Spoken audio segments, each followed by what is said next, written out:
তারা শুল্ক ফাঁকি দিয়ে এই ভারতীয় পণ্য আইনে বিভিন্ন একটি চক্রের মাধ্যমে তারা বিভিন্ন জায়গায় সরবরাহ করে। কিশোরগঞ্জের ভৈরবে 7 লক্ষাধিক টাকা মূল্যের ভারতীয় নিষিদ্ধ কসমেটিক্স ও ওষুধ সহ হালিম মিয়া নামে এক চোর কারবারিকে আটক করেছে ভৈরব নৌ থানা পুলিশ। গতকাল বিকেল 4টার দিকে জোড়া ব্রিজের নিকট থেকে তাকে আটক করা হয়। আটককৃত হালিম মিয়া সুনামগঞ্জ থানাধীন ডালুরা গ্রামের মৃত আব্দুল মান্নাফ মিয়ার ছেলে। নৌ থানার অফিসার ইনচার্জ রাশিদুজ্জামান বলেন, গোপন সংবাদের ভিত্তিতে ঘটনাস্থলে পৌঁছালে হালিম মিয়ার সঙ্গী এরশাদ ও মোস্তফা পালিয়ে যান।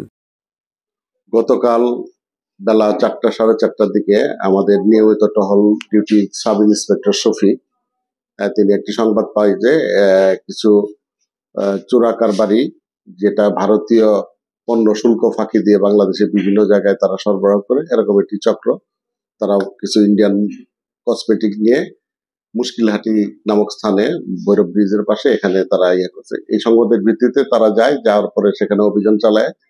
হালিম নামে একজনকে গ্রেপ্তার করে তার কাছ থেকে 5 বস্তা ভারতীয় কসমেটিক আর কি, বিভিন্ন তেল, তারপরে হইল গিয়ে কিছু ভিটামিন ইনজেকশন, এইসব তাদের কাছে এটা পাওয়া যায়।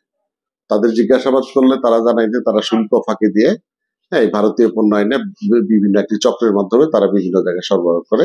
তাকে গ্রেপ্তার করা হয় এবং তার সহযোগী 2 জন আসামি পালাতক, তাদেরকে গ্রেপ্তার করার জন্য নৌ পুলিশ অভিযান করছে।